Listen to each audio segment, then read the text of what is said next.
መጽሐፍ ቅዱስ የተጻፈው በእግዚአብሔር ችሎታ አይደለም፣ በእግዚአብሔር ዕውቀት አይደለም። ኢየሱስ ክርስቶስ ይማልዳል ካሉ ወደ ማን ነው የሚማልደው የሚል ጥያቄ መጠየቅ አለብህ አንተ ኦርቶዶክሳዊ። በጣም በልጅነቴ ማስተማር ስለጀመርኩ ስጀምርም በእነዚህ አይነት መንፈስ ነው እግዚአብሔር እንድናገር ያዘዘኝ። አብዛኛውን ጊዜ የኔ ትምህርቶች ከስተቱ ሰዎችን አውጥቶ ወደ ክርስቶስ ቤት ማምጣት ነው።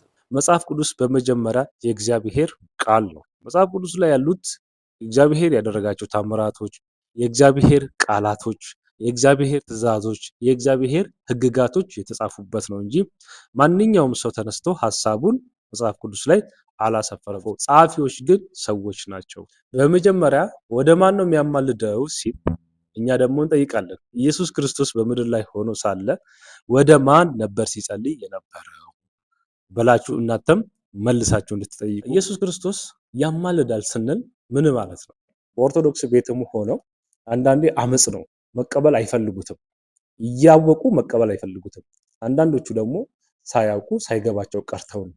ስለዚህ እንደቀላል አማላጭ ሲባል ለማኝ ማለት አይደለም። ማርያምንም ያወቅነው በክርስቶስ ኢየሱስ ነው። ኢየሱስ ክርስቶስ ባይመጣ ኖሮ እኛ ማርያምን አናውቅም። ኢየሱስ ክርስቶስ ባይመጣ ኖሮ ሐዋርያትን አናውቅም። ሐዋርያትን ያወቅነው ዛሬ ቅዱሳን ብላችሁ የምትጠሩትን ያወቅነው በክርስቶስ ኢየሱስ ነው። ትውልዱ ማንቃት አለበት። አሁን ላይ ዘመኑ በጣም የተመቸ ነው። የተመቸው ዘመን ቴክኖሎጂ አለ፣ መጽሐፍ አለ፣ ማንበብ እንችላለን፣ ሰዎች ተምረዋል። ለምትሰሙት ሁሉ እላችኋለሁ የእግዚአብሔርን ቃል አንብቡ። መጽሐፍ ቅዱስ የተጻፈው በእግዚአብሔር ችሎታ አይደለም፣ በእግዚአብሔር ዕውቀት አይደለም። እግዚአብሔር ሁሉን አዋቂ ነው። ችሎታው ክህሎቱ የሚመረመር አይደለም፣ ከመናገር በላይ ነው። በሰው ችሎታ ነው የተጻፈው፣ ለእኛ ነው የተጻፈው፣ እንዲገባን የተጻፈው። ግን አንዳንድ ቋንቋዎች ላይ ማስተዋል ይኖርባቸው። ኢየሱስ ክርስቶስ ይማልዳል ካሉ ወደ ማን ነው የሚማልደው የሚል ጥያቄ መጠየቅ አለብህ አንተ ኦርቶዶክሳዊ። አንቺ ክርስቲያን መጠየቅ አለብሽ። ክርስቲያኖች ልብ በሉ። ወደ ማን ነው የሚማልደው? ምን እንደሚሏችሁ ወደ ማን ነው የሚማልደው ስትሉ ወደ አብ። አያችሁ? ወደ ማን ነው የሚማልደው? ወደ አብ። ማን ነው አማላጄ ብላችሁ ብትጠይቋቸው ኢየሱስ ይላሉ።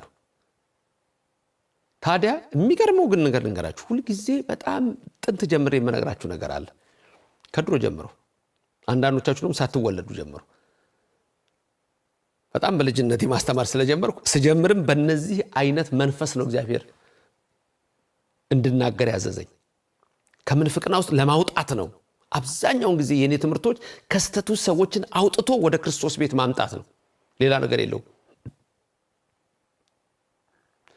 የሚደንቀው ይሄ ቃል ያለው ሮሜ 8:34 ላይ ነው። ሮሜ 8:27 ላይ እዛው ጋር ከፍ ብላችሁ ማለት ነው። ቁጥር 34 ላይ አሁን ነገርኳችሁ። ቁጥር 26 እዛው ከፍ ብላችሁ ቁጥር 26 ላይ ቁጥር 27 ላይ ከእግዚአብሔር ከአባታችን ከጌታም ከኢየሱስ ክርስቶስ ጸጋና ሰላም ለእናንተ ይሁን። በአገር ውስጥና በዓለም ዙሪያ ላላችሁ ሁሉ በጌታ ፍቅር ሰላም እላችኋለሁ።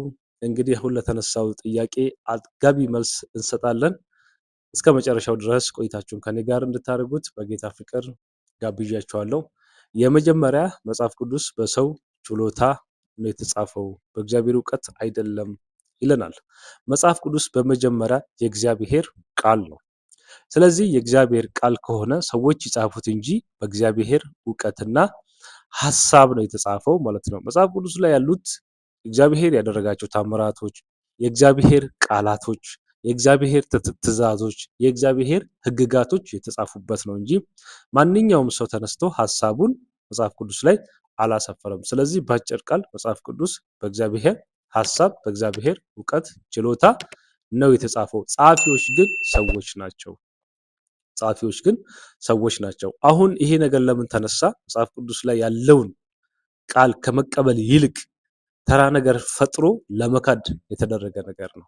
ስለዚህ ጌታ ኢየሱስ ክርስቶስ በቃሉ ደግሞ ሲናገር ቃሌ ከሚያልፍ ሰማይና ምድር ቢያልፍ ይቀላል ብሏል። ስለዚህ የነሱ ውሸትን ለማምጣት የነሱ ውሸትን ሰዎች እንዲቀበላቸው ከማድረግ ይልቅ ይሄ ቃል ለነሱ ቢያልፍ ይቀላቸዋል። እግዚአብሔር ጋር ግን እንደዛ አይደለም። ሰማይና ምድር ቢጠፋ ይሻላል የእግዚአብሔር ቃል ከሚጠፋ። ስለዚህ አሁን ስለ ምልጃ በተነሳው ላይ በመጀመሪያ እንዲበሉ ብሏል። እንግዲህ ኢየሱስ ክርስቶስ ያማልዳል አማላጅ ነው ስትባሉ ወደ ማን ነው የሚያማልደው ብላችሁ ጠይቁ እያላቸው ነው።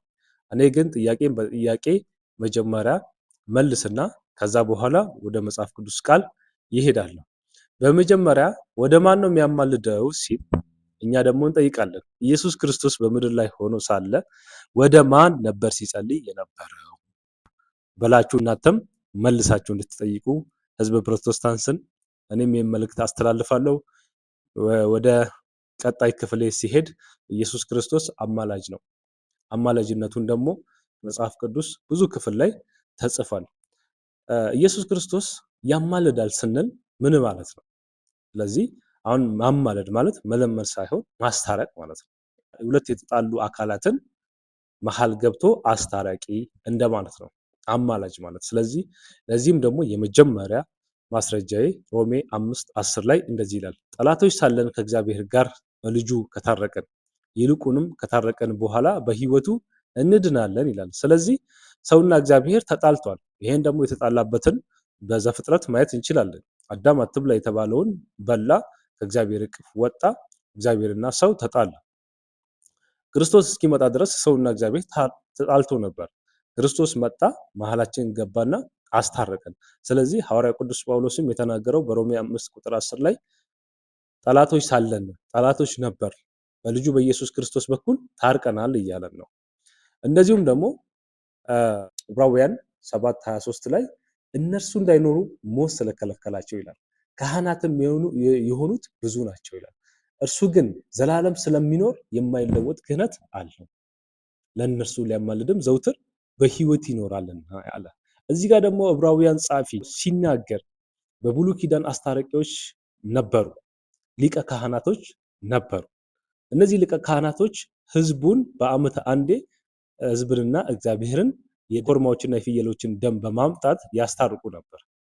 ስለዚህ ግን እነርሱ እንዳይኖሩ ሞት ስለከለከላቸው ይላል። እነዚህ ሰዎች እነዚህ ካህናቶች እያማለዱ ዘላለም ዘውትር እንዳይቀጥሉ ምን ያገዳቸው? ሞት ያገዳቸው ማለት ነው። ስለዚህ ኢየሱስ ክርስቶስ ደግሞ የማይሞት ስለሆነ ዘላለማዊ ክህነት ስላለው ዘላለማዊ አስታራቂ ስለሆነ ለነሱ እንኳን ያስታርቅላቸዋል እንደማለት ነው።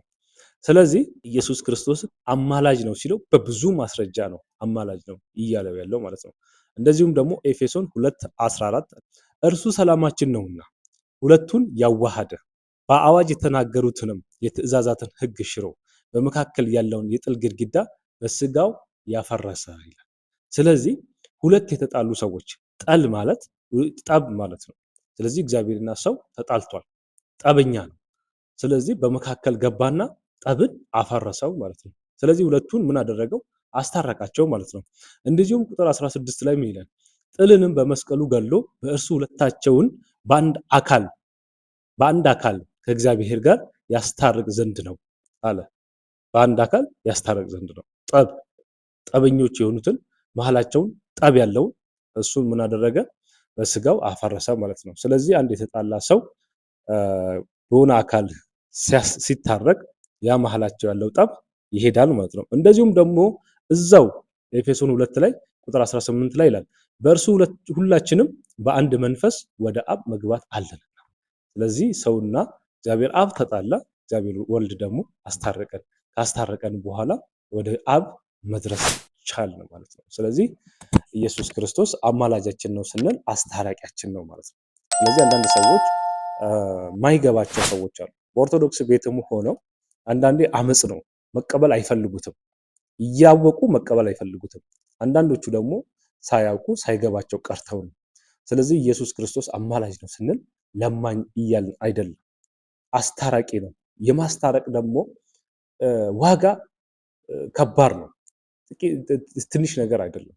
ኢየሱስ ክርስቶስ ከሰማያት ሰማያት ወርዶ እንግዲህ ደሙን ከፍሎ ሕይወቱን መስዋዕት አድርጎ ነፍሱን ሰጥቶ ነው ያስታረቀን። ምክንያቱም ቅድም እንደነገርኳችሁ ዕብራውያን ላይ ሊቀ ካህናቶች እግዚአብሔርና ሰውን ለማስታረቅ ደም ስለሚያመጡ ያንን ደም ደግሞ መክፋት ስላልቻለ ኢየሱስ ክርስቶስ የራሱን ደም ነው፣ የፍየሎች የኮርማዎች ደም አላመጣም። የራሱን ደም ነው ያመጣው። የራሱን ደም በመስጠት እኛን አስታርቆናል። ስለዚህ እንደቀላል አማላጭ ሲባል ለማኝ ማለት አይደለም። ኢየሱስ ክርስቶስ ትልቅ ዋጋ ከፍሎበት ነው ያስታረቀን። ስለዚህ እሱ ባያስታርቀን ማንም አያስታርቀንም። ማርያምንም ያወቅነው በክርስቶስ ኢየሱስ ነው። ኢየሱስ ክርስቶስ ባይመጣ ኖሮ እኛ ማርያምን አናውቅም። ኢየሱስ ክርስቶስ ባይመጣ ኖሮ ሐዋርያትን አናውቅም። ሐዋርያትን ያወቅነው ዛሬ ቅዱሳን ብላችሁ የምትጠሩትን ያወቅነው በክርስቶስ ኢየሱስ ነው።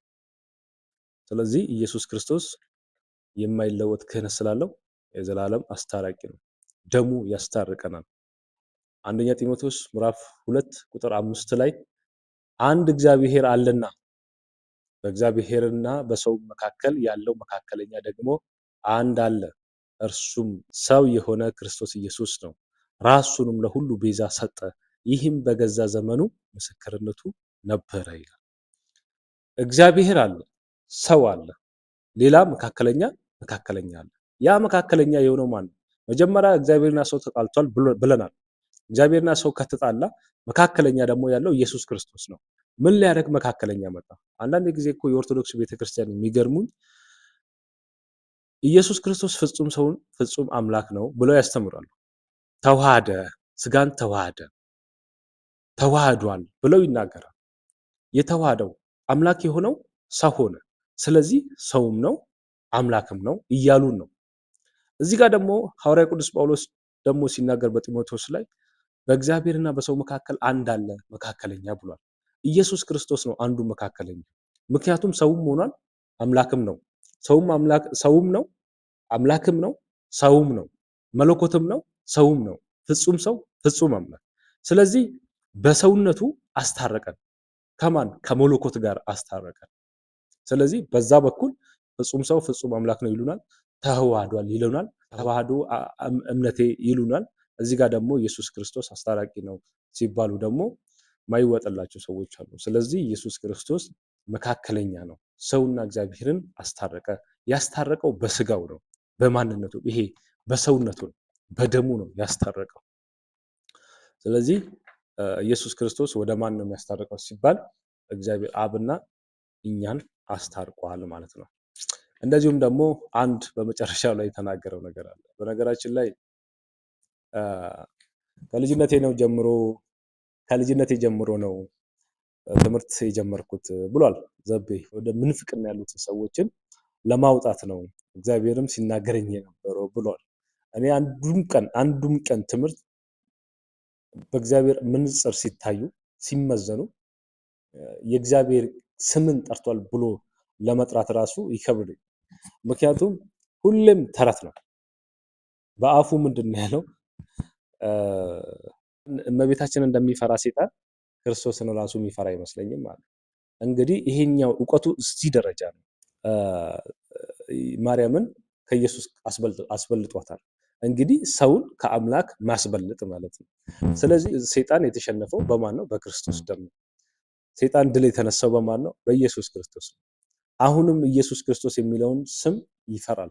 ወደፊትም ደግሞ ኢየሱስ ክርስቶስ ለፍርድ ሲመጣ ዋጋቸውን ይሰጣቸዋል። ስለዚህ ዲያብሎስ የሚፈራው ኢየሱስ ክርስቶስን ነው።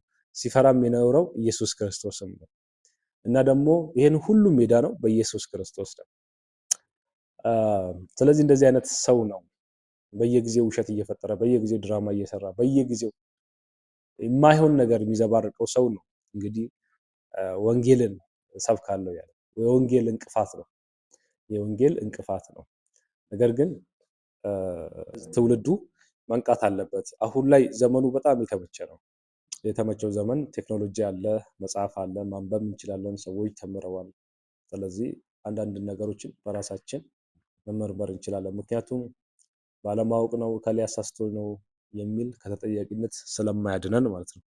ወደ መጨረሻው መልስ እንስጥበት። ሮሜ 8:26 ላይ መንፈስ ቅዱስ ይማልዳል።